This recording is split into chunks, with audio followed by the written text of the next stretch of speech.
9장 18절에서 29절. 방주에서 나온 노아의 아들들은 셈과 함과 야벳이며 함은 가나안의 아버지라. 노아의 세 아들로부터 사람들이 온 땅에 퍼지니라. 노아가 농사를 시작하여 포도나무를 심었더니 포도주를 마시고 취하여 그 장막 안에서 벌거벗은지라. 가나안의 아버지 함이 그의 아버지의 하체를 보고 밖으로 나가서 그의 두 형제에게 알림해 셈과 야벳이 옷을 가져다가 자기들의 어깨에 메고 뒷걸음쳐 들어가서 그들의 아버지의 하체를 덮었음에 그들이 얼굴을 돌이키고 그들의 아버지의 하체를 보지 아니하였더라. 노아가 술이 깨어 그의 작은 아들이 자기에게 행한 일을 알고 이에 이르되 가나안은 저주를 받아 그의 형제의 종들의 종이 되기를 원하노라 하고 또 이르되 셈의 하나님 여호와를 찬송하리로다. 가나안은 셈의 종이 되고 하나님이 야벳을 창대하게 하사 셈의 장막에 거하게 하시고 가나안은 그의 종이 되게 하시기를 원하노라 하였더라. 홍수 후에 노아가 350년을 살았고 그는 나이가 950세가 되어 죽었더라. 아멘. 우리가 창세기 이제 9장까지 넘어왔습니다. 창세기를 읽어보다 보면은 족보가 이제 계속 중간중간 등장하게 되는데 의도적인 것이 있죠. 그래서 이제 선택받은 것과 선택받지 못한 것, 죄의 족보, 또 그리고 하나님의 언약의 족보, 이렇게 우리가 나눠서 보게 됩니다. 노아의 홍수 이후에 이제 또 등장하는 이 내용에서는 오늘 이제 이 본문은 우리가 저녁에 보게 될, 내일 보게 될 10장 노아의 후손에 대한 이야기의 발단 부분인데 우리가 좀 잘 아시는 부분이죠. 노아가 이제 포도주를 마시고 취해서 벌거벗고 누워 있었었는데 이제 그 아들 함이 들어가서는 그 아버지의 하체를 이제 보고 이제 형제들에게 이제 막 수근수근 된 겁니다. 근데 이 사태를 노아가 이제 알고 나서 나와서는 함과 셈과 이 야벳의 각각의 이제 앞으로의 미래에 대한 그들의 자손에 대한 예언을 한 거예요. 예언. 어떻게 보면 노아의 홍수 이후의 첫 예언이에요. 그리고 그대로 이루어지게 될 것인데, 자, 이 본문이 사실은 굉장히 조금 해석이 중요합니다. 자, 이게 왜 이렇게 중요하냐면 지금 인류 역사에서 이 본문을 대하면서 민족주의로 가게 된 것이 많이 있었기 때문에 그래요. 이게 무슨 말이냐면 유대인들은 지금도 그런 생각입니다. 그러니까 이 본문대로 셈족, 즉 셈족에서 아브라함이 나오고 아브라함, 이삭, 야곱을 통해서 이스라엘이 나오는 거고, 그러니까 이 셈족은 모든 다른 민족들 가운데 최고의 족속이고, 또 그리고 아브라함의 후손인 자기들은 최고의 민족으로 여겨요. 지금도 그렇게 얘기한다고 인본주의자인 그 유발 하라리 책을 보니까 유대인들은 자기들이 다 인주한다 라고 얘기를 해요. 그 근간이 이 해석을 잘못하면 그렇게 되는 거예요. 또 이 말씀으로 인해서 이제 가나안은 그 함이 또 저주를 받은 게 아니에요. 이 말씀을 보시면 가나안이 저주를 받아요. 함의 아들 가나안. 계속 가나안이 중심이에요. 함에게는 아들이 여러 명 있습니다. 6절에 보시면 함의 아들은 구스도 있고 미스라임도 있고 북도 있고 가나안도 있죠. 근데 그 중에서도 가나안이에요. 그리고 오늘 이 10장의 본문은 가나안의 칠족속에 대해서 더 얘기를 하려고 합니다.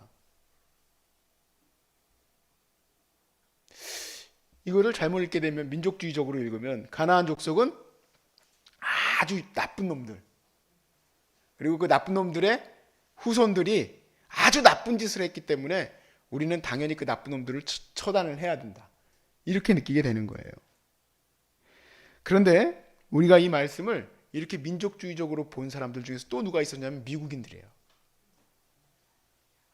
이 구스족이 이제 얼굴이 까마잡잡하다 해석을 하다 보니까 흑인들은 어차피 백인들에게 종으로 살게 돼 있었다, 하나님이.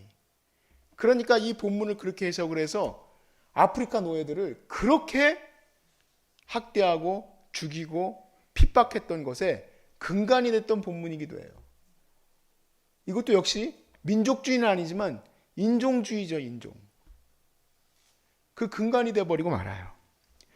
그러면 우리는 이 본문을 어떻게 봐야 되느냐? 이 본문은 복음적으로 봐야 되죠.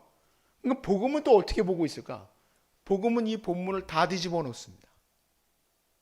복음은 어떻게 뒤집어 놓느냐면 이 본문에서 하나님이 가나안에 대해서 얘기하시고 지금 셈에 대해서 얘기하실 때 이 근간은 셈이 위대하기 때문이고 가나안이 열등하기 때문이라는 게 아니에요.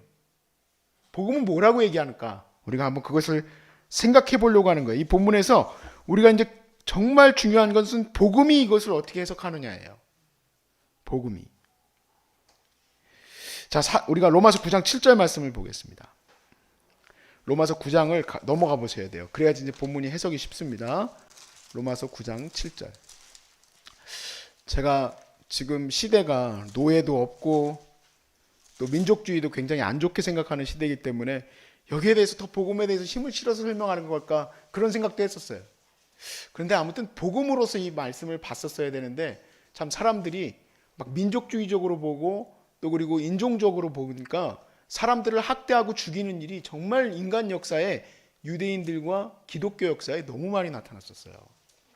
그래서 우리가 복음적으로 잘 봐야 되겠습니다. 9장 7절 한번 읽어봅시다. 뭐라고 되어 있습니까? 아브라함의 씨가 다 그의 자녀가 아니라 오직 이삭으로부터 난 자라야 내 씨라 불리리라 하셨으니. 자, 이게 무슨 말일까? 8절에 곧 육신의 자녀가 하나님의 자녀가 아니요 오직 약속의 자녀가 씨로 여김을 받았느니라. 그러니까 하나님이 셈에 대해서 복 주실 때에는 다른 건 없어요. 하나님이 그렇게 하고 싶으셔서 그렇게 한 거예요. 약속의 자녀로 축복하신 것뿐이에요. 그리고 그 이후에 나오는 모든 자녀들은 무조건 하나님의 백성이다가 아니에요. 복음은 하나님이 약속한 자가 하나님의 자녀라는 거예요. 약속한 자녀가. 자, 그리고 가나안이 그러면은 나중에 가나안 7족속이 왜 하나님께서 그들을 진멸하시고 거기다가 이스라엘 백성을 두셨을까? 거기에는 가나안 족속의 죄가 관영했기 때문에 그래요. 가나안이 하나님의 심판을 받을 만한 때에 하나님께서 마치 이스라엘 백성의 죄가 관영할 때에 바벨론을 들어서 이스라엘을 진멸하셨죠. 똑같이 하나님은 이스라엘을 들어서 가나안을 진멸하기로 작정하신 거예요. 그리고 그렇게 해서 하나님이 이스라엘을 통해 제사장의 나라 하나님의 백성이 되기를 바라셨지만 그들은 그렇게 되지 않았죠. 그리고 오늘 9장 13절 말씀을 또 보세요. 로마서 9장 13절. 자, 이거는 거의 그 약속의 자녀에 대한 하이라이트 본문이에요. 같이 읽어봅시다. 시작. 기록된 바 내가 야곱은 사랑하고 에서는 미워하였다 하심과 같으니라. 아멘. 자, 아브라함이 낳은 아들 중에는 이스마엘도 있고 이삭도 있어요. 그러면 우리는 이스마엘은 어차피 배가 다르니까 하나님이 이스마엘은 선택 안 하셨구나. 이게 지금 굉장히 중요한 본문인데, 왜냐하면 육체로 낳은 자가 모두가 다 하나님의 자녀가 아니라는 것에 대한 아주 중요한 근본이 되는 본문이에요. 아브라함의 자손 맞아요. 아브라함의 씨로 나왔어요. 왜냐하면 야곱에게도 12아들이 다 다른 엄마에게서 낳았거든요. 다가 아니라 이제 내 어머니에게서부터 나왔죠. 근데 그들을 하나님이 선택하신 거예요. 그런데 야곱과 이삭은 형제예요. 같은 배에서 났어요. 그런데 하나님이 야곱은 사랑하시고 에서는 미워하셨다 그랬어요. 왜 그럴까요? 하나님이 그렇게 선택하신 거예요. 하나님이. 그러면 복음은 우리 믿음의 사람들에 대해서 어떻게 설명합니까? 하나님이 믿음을 선물로 주신 거예요. 예수 그리스도를 믿는 믿음을 주신 그들에게 하나님이 이미 선택하셨음을 우리에게 증거하고 있다는 얘기예요. 그리고 구원이라는 것은 아브라함이 율법이 오기 전 한참 전에 이미 하나님을 믿음으로 말미암아 의롭다 여김을 받은 것과 같이 우리가 믿음을 주신 것조차, 우리에게 믿음을 주신 것, 그리고 그 믿음을 주신 것으로 인하여 내가 하나님을 믿고 나아가는 것이 바로 하나님께서 우리를 선택하신 것과 우리가 하나님 앞에 의롭다 하심을 얻게 된 증거가 된다는 얘기예요. 그러니까 우리가 이제 이 말씀을 통해서, 이 복음을 통해서 이 말씀을 다시 보게 되면 셈족이 다른 민족보다 우월하기 때문에 하나님이 셈족을 선택하는 게 아니라는 얘기예요. 하나님이 그냥 선택하신 거예요. 셈족 가운데서도 다른 여타의 사람들은 그냥 쭉 나오는 거고, 그 중에서 아브라함을 하나님 선택하신 거예요. 아브라함의 아들 이삭을 선택하신 거고, 그리고 야곱과 에서 가운데 하나님은 야곱을 선택하신 거예요. 그리고 그들이 야곱의 모든 육체적인 족속이 다 하나님의 자녀가 아니라는 거죠. 그들 가운데 하나님의 말씀, 하나님의 예언된 이 말씀을 믿고 하나님께서 구원하실 것을 믿고 있는 그들이 바로 하나님의 자녀라는 것이 이제 복음의 해석입니다. 자, 그렇다면 우리는 그 오해가 있어서는 안 돼요. 절대로 그런 오해가 있어서는 안 돼요. 하나님께서 더 우월한 민족을 만드셨다거나 하나님께서 특별히 나에게 뭘 해주셨기 때문에 내가 했다, 그런 마음 가지셔서는 안 돼. 내가 예수 믿게 된 거는요, 정말 엄청난 은혜예요. 엄청난 은혜. 정말 너무너무 큰 은혜예요. 예수를 믿는 거에 대해서 깨달아가면 깨달아갈수록 더 많이 느끼게 돼요. 하나님이 얼마나 큰 축복을 주신 건가.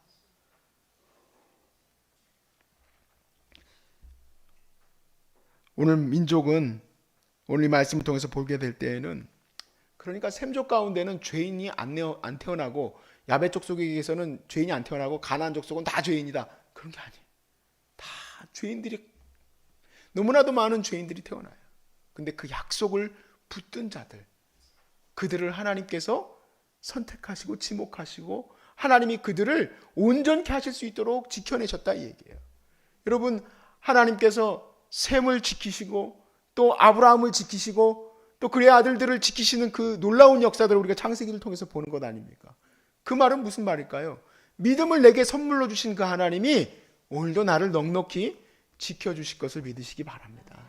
그렇게 넉넉히 지켜주실 것을 믿길 바라요. 이 본문을 잘못 해석하면 가나안은 아빠를 수치스럽게 여겼기 때문에 혼난 거고, 셈과 야벳은 아버지의 수치를 가려줬기 때문에 칭찬받아야 된다라는 그런 행동적인 교훈을 얘기하는 게 아니에요. 하나님은 우리를 사랑하시는 것을 그냥 하나님이 태생적으로 내가 태어날 때부터 나를 지목하셨다, 이 얘기예요. 그러므로 우리가 오늘도 두려워하지 않고 담대히 나갈 수 있기를 바랍니다.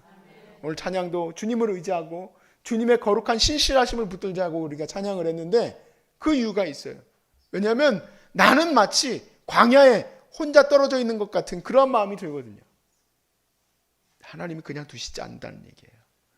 나를 뱃속에서부터, 내가 태에서 조성되기 전에 이미 나를 택하시고 나를 사랑하셨다는 거예요. 이유는 알 수 없습니다. 근데 그것은 다 은혜인 거죠, 은혜. 그 은혜를 찬양하고 그 은혜를 감사하고 그 은혜를 예배하면서 오늘 하루도 충만한 하루로 살 수 있기를 주의 이름으로 축복합니다.